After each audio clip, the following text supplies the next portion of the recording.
நடிப்புன்னா பெரிய ஒரு கம்ப சுஸ்திரமாலாம் எடுத்துக்க வேண்டாம். நடிப்பு அப்படிங்கிறது எல்லாருக்கிட்டேயுமே இருக்குது.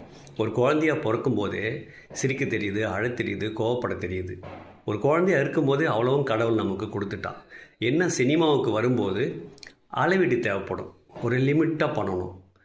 கூட்ட தெரியணும், குறைக்க தெரியணும். அதாவது சிரிப்புனா சிரிப்பு ஒரு 3 விதமாக நம்ம பிரிக்கிற மாதிரி வரும். அளவு கம்மியாக சிரிங்க, மீடியமாக சிரிங்க, இல்லை கொஞ்சம் அதிகமாக சிரிங்க. இப்படி கோபம், அழுகை, ரொமான்ஸ் எல்லா இடத்துலையுமே அது வந்து லெவலோடு தேவைப்படும்.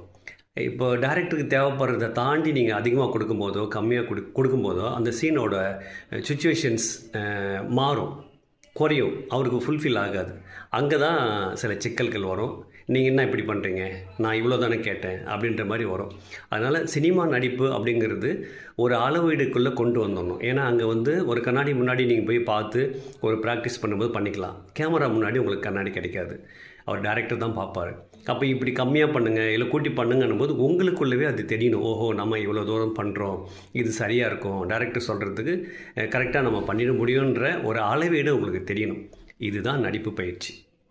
நடிப்பு பயிற்சி நீங்கள் எங்கே போனீங்கனாலும் இது போல் அந்த முகபாவனைக்கு உண்டான விஷயத்தை சொல்லிக் கொடுப்பாங்க. அப்புறம் பாடி லாங்குவேஜ். ஒன்று சிரிக்கும் போதோ இல்லை அழும்போதோ கோபப்படும் போதோ நம்ம பாடி லாங்குவேஜ் வந்து எப்படி வச்சுக்கணும் அப்படிங்கிறது ரொம்ப ரொம்ப இம்பார்ட்டண்ட்டு. இப்படி இது எல்லாம் கலந்து கொடுக்கறது தான் நடிப்பு. இது கூட வாய்ஸ். எதை பேசும்போது நம்ம வாய்ஸ் லெவலை வந்து கூட்டி பேசணும், குறைச்சி பேசணும்.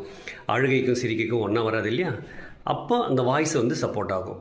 முகபாவனை, பாடி லாங்குவேஜ், வாய்ஸ் கண்ட்ரோல், இது 3 இணைச்சி கொடுக்கும்போது தான் ஒரு சரியான ஒரு நடிப்பாக வரும். இதை தான் இன்ஸ்டியூட்டில் சொல்லிக் கொடுப்பாங்க.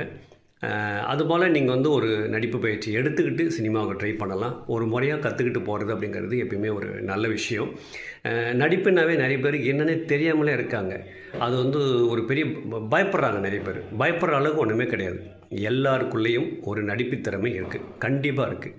அந்த நடிப்பு திறமையை ஒரு ஒழுங்குபடுத்தி சரி பண்ணி கரெக்டாக கொண்டு வர இடம் தான் இன்ஸ்டியூட்.